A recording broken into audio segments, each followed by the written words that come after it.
separar um tempo para estudo. Parece óbvio, mas muita gente não leva isso tão a sério. Também tem uma grande diferença, né, entre tu tá estudando com um método, com um passo a passo, com um guia, e não. Se tu tá estudando com um bom método, tu consegue em 2 horas, 3 horas por dia, avançar muito. Se tu não tem isso, tu vai ter que dedicar um pouco mais de tempo. Mas tu precisa priorizar a programação, pelo menos durante alguns meses. Isso é muito importante. Como é que tu vai fazer isso? Como é que tu vai priorizar a programação durante alguns meses? Tu vai ter que fazer algumas concessões. Uma coisa que a gente sempre fala pra galera, que a galera faz e dá certo. Tem família, ou se tu mora com a tua família, conversa com eles, porque tu precisa tentar conseguir um pouco mais de tempo. Às vezes tu tem umas tarefas para fazer, tu tem coisas para fazer na tua casa, e tu precisa, talvez, às vezes, deixar um pouco essas tarefas de lado durante algum tempo para se dedicar aos estudos.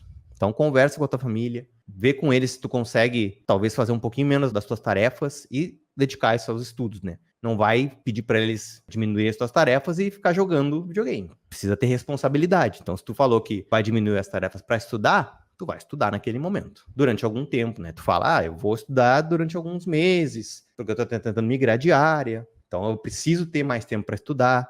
Às vezes 1 hora para estudar não é tanto tempo, é pouco, então preciso um pouco mais de horas aí. Outras coisas, né, que tu pode fazer para ter mais tempo. Tirar um pouco do teu tempo de lazer.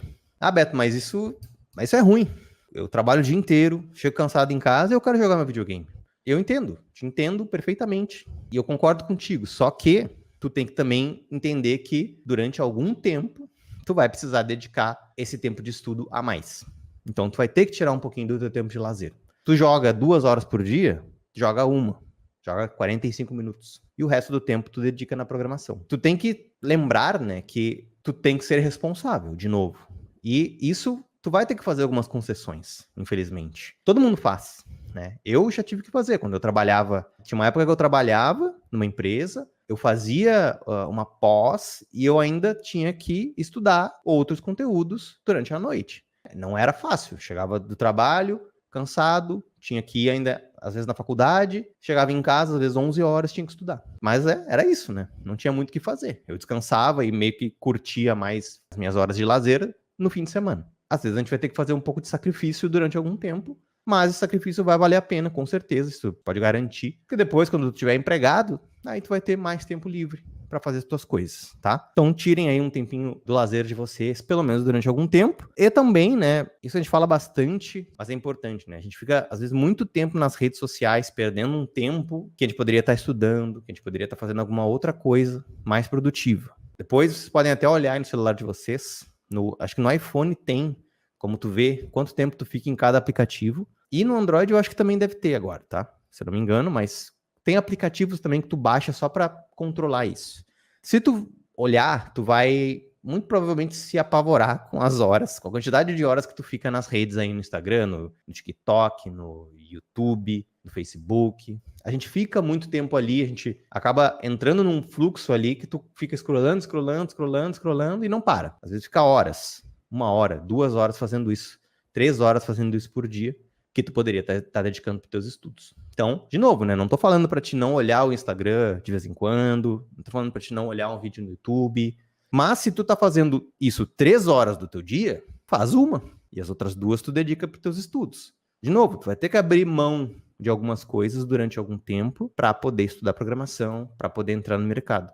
Se tu tiver um bom método, com 2 horas por dia de estudo, e daí talvez estudando um pouquinho mais no fim de semana ali, umas 4 horas, no sábado e no domingo, né? Sei lá, ou 5 horas no sábado e no domingo, 2 horas e meia em cada dia, tu vai avançar muito já na programação. Se tu não tem um curso, um método para seguir alguma coisa, tu pode estudar por fora, né, com conteúdos gratuitos, mas tu vai ter que só saber que talvez tu vai ter que estudar um pouquinho mais por dia, umas 4 horas, 5 horas por dia. Porque tu não vai ter o conteúdo tão um passo a passo, tu não vai ter como tirar dúvidas, né? Tu não vai ter um suporte. Então tu vai precisar um pouquinho de mais de tempo, mas também dá para fazer. Só tu vai ter que dedicar um pouquinho mais de tempo. Mas é isso. Durante essa etapa de migração diária, vocês vão ter que dedicar esse tempo extra aí. Porque, como eu falei, muita gente está trabalhando e vai ter que estudar no horário livre ali. É isso. Às vezes tu vai ter que fazer um pouquinho mais, um extra, mas com certeza vai compensar quando tu conseguir o teu primeiro emprego. Quer assistir esse conteúdo completo? Então se inscreve aqui no nosso canal, dá uma olhada em todos os nossos vídeos E não esquece de ativar o sininho para não perder os vídeos novos também, beleza? Um abraço.